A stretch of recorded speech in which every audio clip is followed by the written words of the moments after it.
Assalamualaikum warahmatullahi wabarakatuh. Balik lagi di channel Fajar SD. Di video kali ini saya akan bahas soal SKB PGSD kompetensi profesional IPA. Materinya berkenaan dengan sistem pencernaan pada manusia. Nah, sebelum masuk ke soal dan pembahasan, buat teman-teman yang belum subscribe, silahkan subscribe terlebih dahulu agar mendapat manfaat dari video ini dan video-video saya selanjutnya. Oke, kita langsung masuk ke soal yang pertama berkenaan dengan sistem pencernaan pada manusia. Oke, soal nomor 1. Pencernaan dibagi menjadi pencernaan secara mekanik dan pencernaan secara kimiawi. Pencernaan mekanik adalah A. Proses perubahan makanan dari zat yang kompleks menjadi zat-zat yang lebih sederhana dengan enzim yang terjadi mulai dari usus, lambung, dan mulut. B. Proses perubahan makanan dari zat yang kompleks menjadi zat-zat yang lebih sederhana dengan enzim yang terjadi mulai dari mulut, lambung, dan usus. C. Proses pengubahan makanan dari bentuk kecil atau halus menjadi bentuk kasar.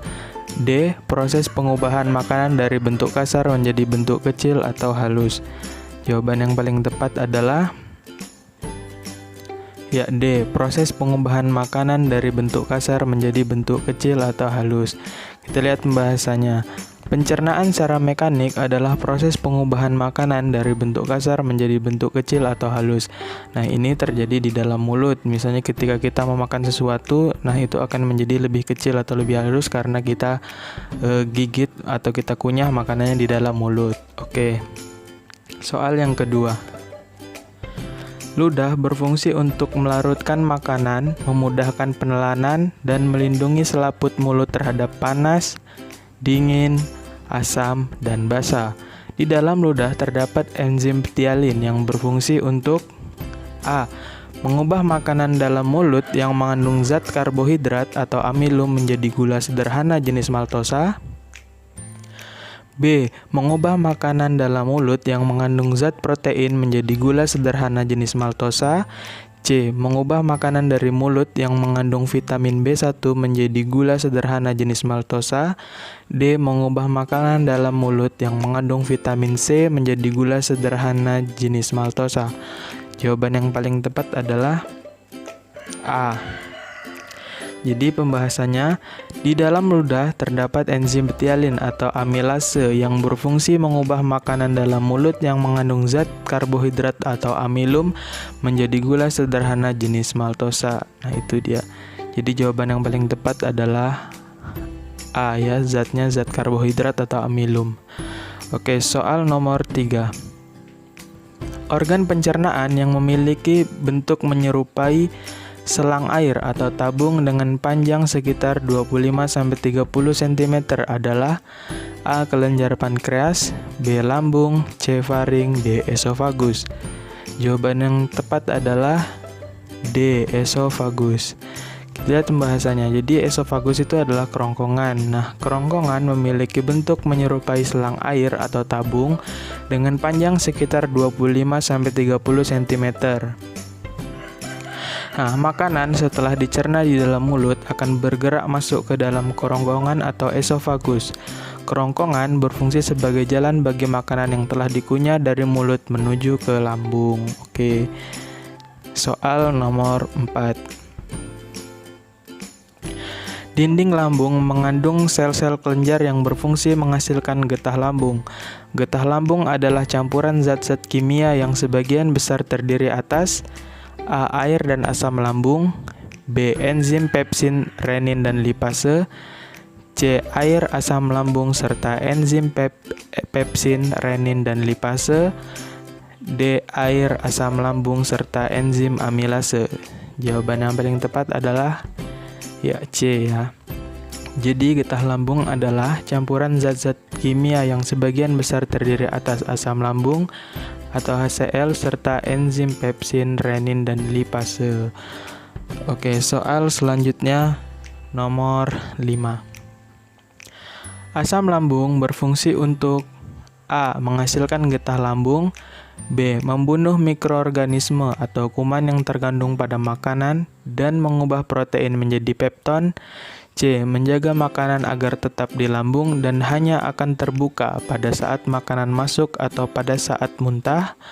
D. Membunuh mikroorganisme atau kuman yang terkandung pada makanan dan mengaktifkan pepsinogen menjadi pepsin.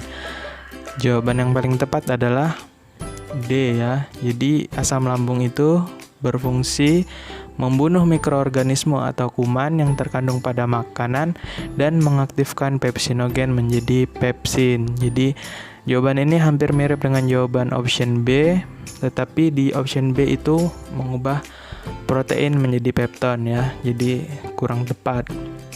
Yang paling tepat adalah D, mengaktifkan pepsinogen menjadi pepsin.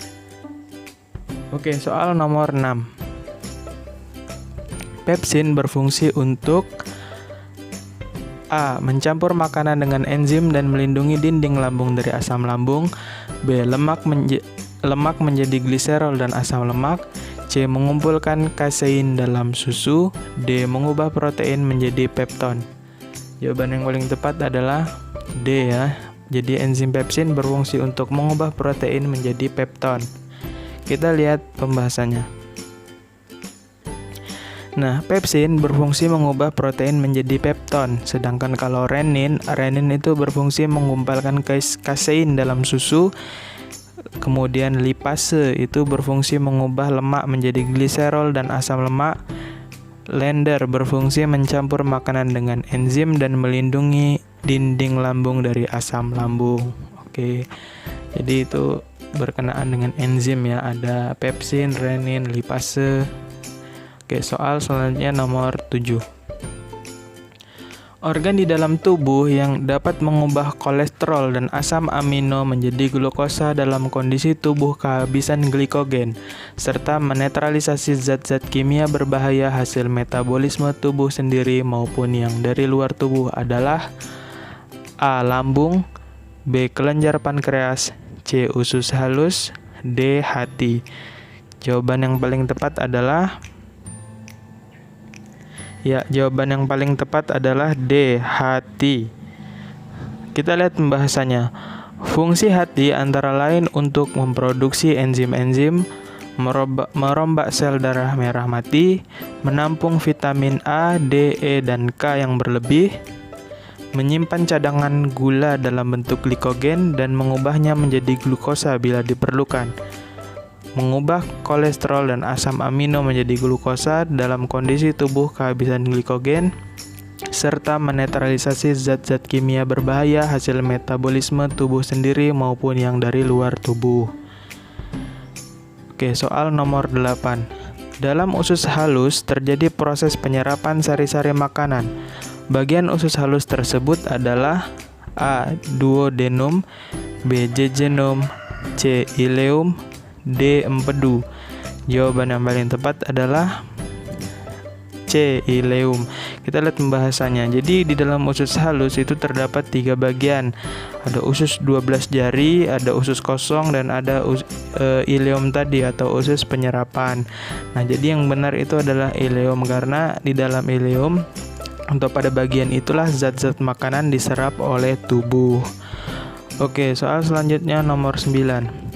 Pada usus halus terjadi proses penyerapan zat-zat makanan.